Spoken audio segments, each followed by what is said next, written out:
Assalamualaikum warahmatullahi wabarakatuh. Saya Muhammad Handika Tanjung. Ujung NIM 002 akan mempresentasikan tugas 3 dengan judul Hak Asasi Manusia dan Demokrasi.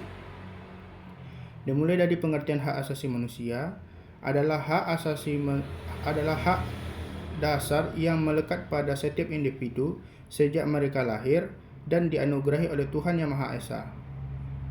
HAM sendiri memiliki sifat yaitu bersifat universal, tidak dapat dicabut, dan juga dijamin oleh hukum nasional maupun internasional.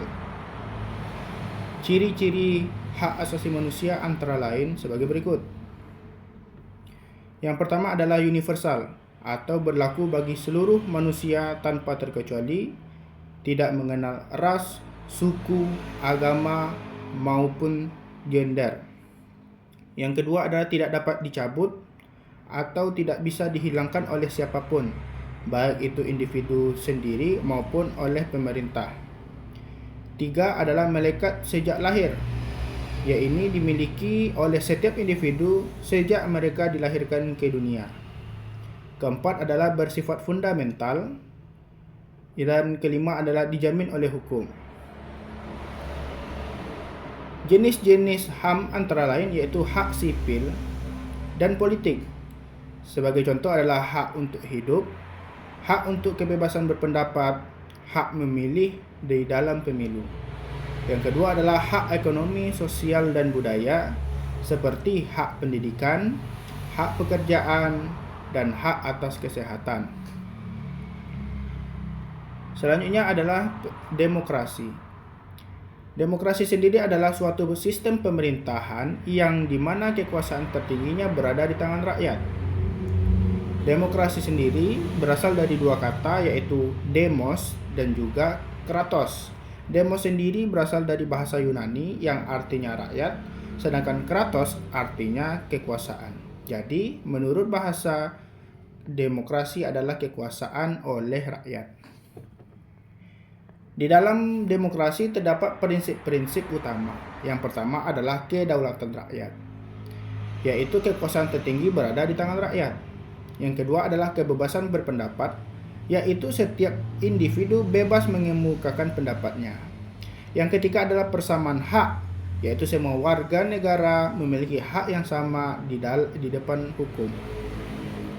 Yang keempat adalah pemilu yang bebas dan adil, yaitu dalam sebuah pemilihan umum harus mengedepankan asas jurdil dan luber, yaitu jujur dan adil, dan luber langsung, umum, bebas, dan rahasia. Selanjutnya adalah prinsipnya adalah penegakan supremasi hukum, yaitu hukum harus ditegakkan tanpa pandang bulu atau tidak seperti pisau, tidak tumpul ke atas tapi tajam ke bawah. Yang ketiga adalah yaitu sendiri hak asasi manusia, yaitu HAM harus dihormati dan dilindungi di sebuah negara yang memakai sistem demokrasi. Dalam hal ini, kita akan melihat bagaimana hubungan antara hak asasi manusia dan juga demokrasi. HAM dan demokrasi memiliki hubungan yang sangat erat. Demokrasi menjadi sistem yang mendukung perlindungan HAM, sementara HAM menjadi fondasi utama di dalam menjalankan demokrasi. Dalam hal ini kita dapat melihat hal-hal penting dalam hubungan antara HAM dan demokrasi, antara lain.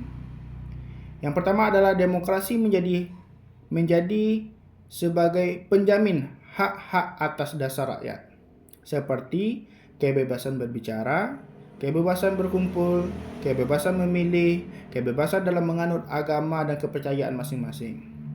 Yang kedua adalah demokrasi memberikan mekanisme hukum untuk menegakkan HAM.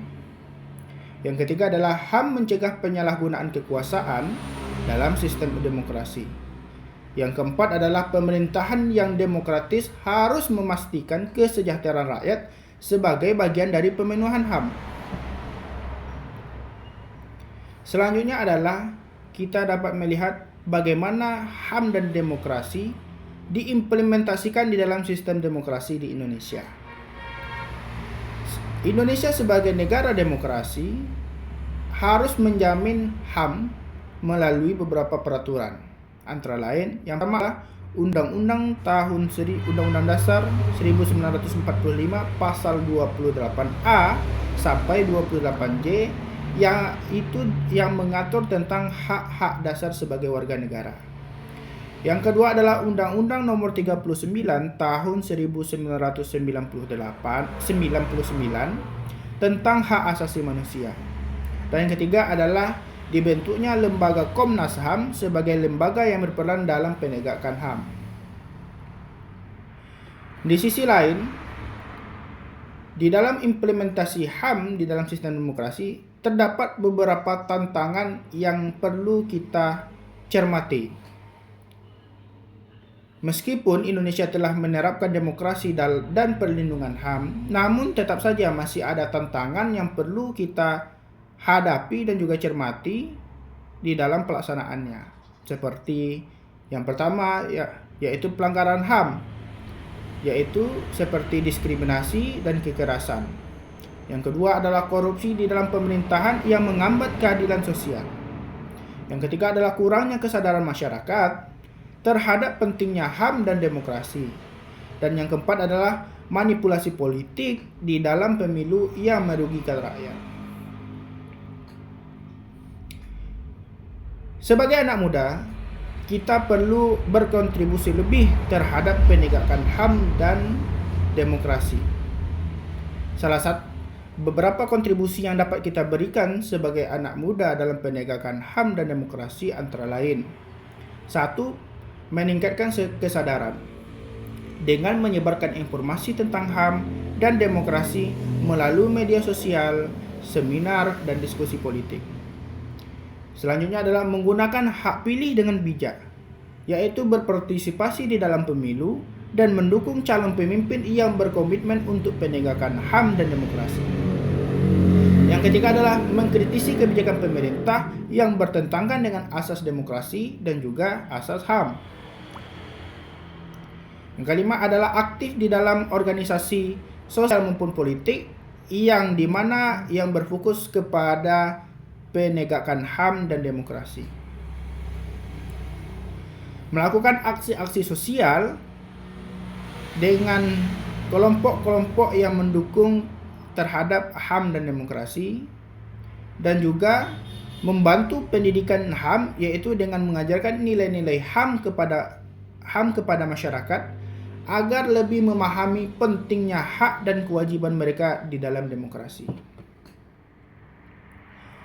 Dari beberapa hal yang saya sampaikan tadi, dapat kita tarik kesimpulan bahwa HAM dan demokrasi adalah sebuah konsep yang saling berkaitan dan tidak dapat dipisahkan. Demokrasi memberikan ruang bagi perlindungan HAM sementara HAM menjadi landasan dalam sistem demokrasi. Untuk mencapai masyarakat yang adil dan sejahtera, penting bagi semua pihak untuk memahami dan menegakkan nilai-nilai HAM serta demokrasi di dalam kehidupan sehari-hari. Demikian yang dapat saya sampaikan. Terima kasih atas perhatiannya. Wabillahi taufiq wal hidayah. Assalamualaikum warahmatullahi wabarakatuh.